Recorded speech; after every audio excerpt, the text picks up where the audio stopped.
Hello everyone and welcome back to Football Manager 2018 and another part of this Manchester United Legends playthrough as we take on Tottenham today in a pretty big game away from home. It's going to be a tough match. Since the last episode where we did crush Arsenal 6-4, an absolutely sensational game, Ryan Giggs getting a hat-trick, Thierry Henry scoring 4 and still losing. He scored 4 goals in just 17 minutes in that game, trying to drag Arsenal back into it, but unfortunately it was too little too late. They were already 5-0 down by that point, and we did manage to see the game out thanks to a late Mark Hughes goal. Since then, I have progressed a little bit. You can see I was tempted to record this sporting game before playing it, and I mean, you can see why. We ended up winning 9-1 in this game. Paul Scholes also missed a penalty, so it could have been 10, and he could have had a hat-trick. George Best got one for Bobby Charlton. There were 4 goals for Dennis Law in that game. Ryan Giggs also got one. Manuel Fernandez scored late on for Sporting, but they were already 9-0 down. They had a man sent off in the 62nd minute when they were already 6-0 down. So it was a pretty easy game all in all. Dennis Law continuing to score as he did in the following game, where this one was much tougher than it actually looks. We did score very late in the first half. Rio Ferdinand managing to put the ball in the net after a goalmouth scramble from a corner. It did eventually go in, but straight after the restart, Fred Pickering came out and just scored from a long punt from their keeper. George Best did put us back in front, and then Dennis Law did what Dennis Law does and scored twice to make sure we did get another Premier League win. And then we took on QPR with a slightly changed team. Ryan Giggs managed to get a goal, and then David Beckham took a penalty for us to make it 2-0. They were already down to 10 men before we'd even scored, so that was a pretty non-entity of a game. You might have seen down here you've had Stepney, Irwin made his debut. Not too many other surprises. Brian Robson got a run out, and Mark Hughes also got to start a game. But no real surprises there. But it means we're on a 6-game winning streak going into this match with Spurs. Now Spurs are going to be a difficult team. They've got a very good squad. I'm hoping that we'll be able to get out in the win today, and then looking ahead we'll probably just skip the Rapid Vienna, West Ham and Newcastle games and then take on Juventus up next time, because they do have an incredible squad. If we just have a little preview to that, you can see managed by Trapattoni, but they do have just so much value in this team. The likes of Del Piero in there, Zambrotta's in there, Michel Platini is in there. They are very dangerous and will be very difficult to beat. But that's looking a bit further ahead than we need to. Right now we've got Spurs to worry about, and then it'll be Rapid Vienna, West Ham and Newcastle between episodes. So make sure to drop a like on the video if you're enjoying this series, and also remember to subscribe if you want to see how this season does progress. So far, so good, but again, Spurs is going to be tough.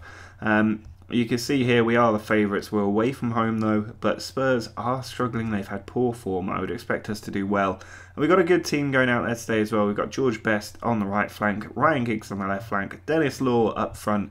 Worth having a quick look at Dennis Law, because I cannot overstate how incredible a player he is. 18 finishing, 16 first touch, 19 heading, 17 long shots, but his everything is sensational, and that is why he's got 6 goals in 5 games in the league, but 12 goals in 7 games in all competitions. He is out of this world. Cantona not getting a sniff, Hughes not getting a sniff at the minute, Andy Cole may as well not even be in the team with how well he's playing. So we've got Dennis Law up front. Edwards and Scholes are starting to establish themselves in central midfield. Beckham does occasionally play there. I'd like to use Keane more than I am, but he's not a playmaker, which is why he doesn't quite fit the system.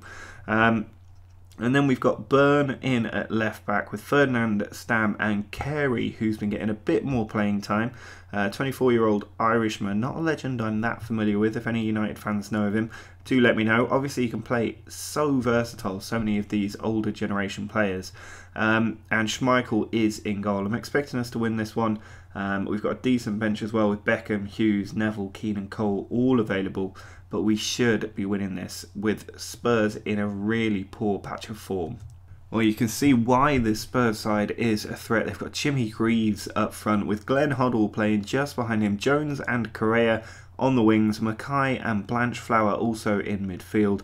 Then Chris Hughton is at left back with Norman, Beale and Perryman making out the rest of that back four. Jennings is in goal, but they've got Ozzy Ardiles, on the bench and Ricky Villa, so they have a dangerous little side there and can make trouble for us if we don't put this game to bed early. We have been doing well lately. I'm going to tell the team to go out there with that mindset, and hopefully we can get the win against this Spurs side. They do get the kickoff though, but we are going to be playing at Wembley today. Difficult match for us. Giggs puts the ball in towards Edwards, but Jimmy Greaves gets it out. Giggs finds Scholes. Now Edwards to Charlton. Over the top for Giggs. He's been prolific, but he can't beat Pat Jennings in goal. And so it's going to be a corner. Giggs to the edge of the area for Scholes. Goes for one, but it's high and wide. Scholes did score an absolute banger from outside the area against Sporting Lisbon, so I've got no problem with him having a shot. It's how he forced his way into the team, to be honest. He was very good in that game. Corner from Giggs, in towards Stam, comes down, George Best off the post. So close there, George Best, to getting the lead. He has been, without doubt, the most impressive player. Obviously, Dennis Law is getting the plaudits for the goals, but George Best has been absolutely sensational. The way he moves, even in this 3D match engine, is just brilliant, and I think the stats actually do him so much justice. Giggs puts the ball in, cleared out, Scholes bangs one, and it's hit the post, I think. Paul Scholes, twice now he's gone for a banger, and that time he was much closer. You can see the Spurs midfield is struggling a bit. Correa has picked up a knock, or has a knock, and that will play into our hands, but so far we've not been able to capitalise on our 10 efforts on goal, and we're nearly at half-time. Spurs just hanging on really, because we have been totally dominant, but we've not been able to make the difference. So I'm going to say that I'm not happy with the way the team are playing, because really we should be ahead, but halfway through the game that is not the case. Now there's a ball played out to George Best. Can't create anything from that opening highlight. We might have to think about changes soon. We've got a few players like Paul Scholes struggling. Ryan Giggs not having the best game today. Perryman puts it in. It's come to Bobby Charlton, given away. Good tackle by Dennis Law, but we don't keep possession. Glenn Hoddle instead pushes the ball out wide. Jones through to Smith. What a tackle that is. I think that was Yap Stam. Now Giggs forward to Dennis Law. Holds it up. Finds George Best with a brilliant pass. He can beat the defender here, and he does. Pulls it back into Bobby Charlton. Too much space. He's gone for goal. And Bobby Charlton scores the kind of goal you can imagine him scoring if he were to play for United today. That is worth another look, because that was absolutely sensational. Edwards picks up the ball after a brilliant tackle from Stam.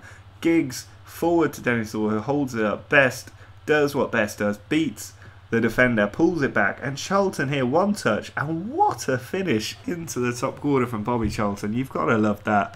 This is the joy of playing this Legends database, because the creator of this database has certainly got so many of the big names down to a T. The way that they play, the style they play, it just fits. Now we've got danger here with Spurs. Blanchflower into Hoddle.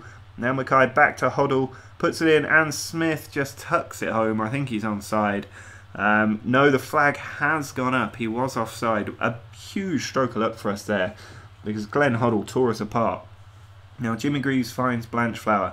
Ball onto Hoddle. And Jones has got it again. He's in on goal, but it's gone over the top. They're bringing Alan Mullery on for Morris Norman. You don't get many names like that these days.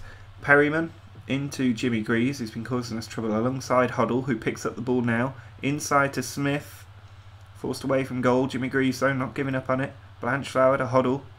Hoddle again. This is why I was worried about this first team. Their attack is very formidable. Now Jones.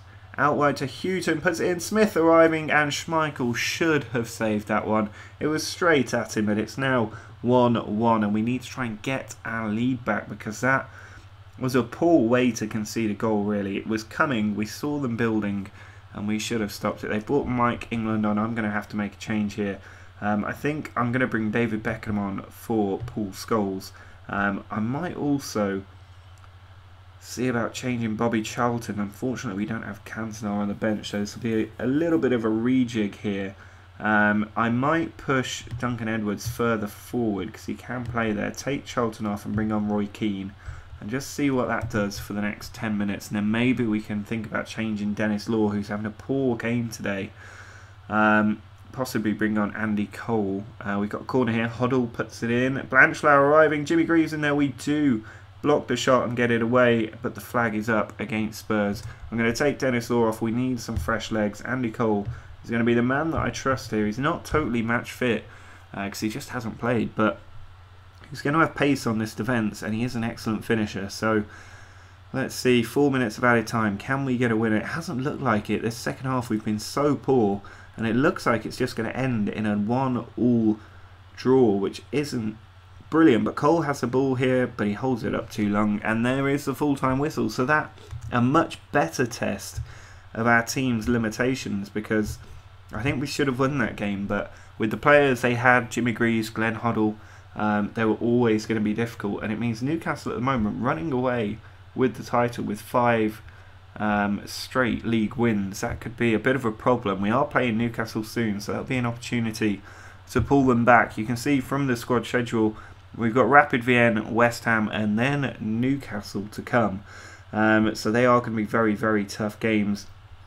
Rapid Vienna, a very decent side. You can see the kind of players they've got there. If we just have a look at the teams that we did beat before and the squads that they had, we'd already looked at the Sporting squad last time, but Blackburn also have a decent team. Brian Douglas, Fred Pickering, who obviously scored against us. The best thing about Blackburn is they've got players like Tim Sherwood, Damien Duff and David Dunn in their team. Colin Hendry, obviously the brilliant Scottish centre-back. They've also got an 18-year-old Brad Friedel in the team as well. So Blackburn were a decent side, but not one that are going to trouble the top end of the table. QPR, a little bit more interesting. They are in the Championship, but they do still have legends in their team. You can see Les Ferdinand leading the way there. He's a great striker. Not quite got the stats he might have expected, but still doing pretty well. Daniel Bentley in there. And then you kind of run out of them, really. They've got players like Anua back there, who's 30 years old, and one of the experienced kind of players. Not too many wonder kids or legends in the side there, unfortunately, for QPR, which is why we were able to dispatch them quite easily. And then Spurs today we saw. So it's going to be interesting. We're going to take on Rapid Vienna and West Ham. By the time we get to the Newcastle game, I'm going to see how they're doing, and I may well live com that, because I know there's quite a few Newcastle fans in the audience watching this series. So maybe next time we could do a double header between Newcastle and Juventus. That could be an interesting one. I've seen a few comments asking me to sign players like Ronaldo and Messi. Unfortunately, they come with a £150 million price tag. If we look at the shortlist here, you can see the players that I have been trying to get in. Lionel Messi, one of them. If you look at his report, they have no interest in selling him. We're not going to be able to pick him up. I did look at Ronaldo a bit more seriously, but even him, I put in a bid. They wanted £150 million. Alan Shearer, I'd love to sign. Cruyff, Maradona and Pele. Who wouldn't want those players? But they all carry £150 million price tags, so they are a dream for next season, I'd imagine. So I think that's going to be it for today's episode. Do drop a like on the video if you've enjoyed it. Make sure to subscribe for the next part, which will be out in a few days' time. But until next time, see ya.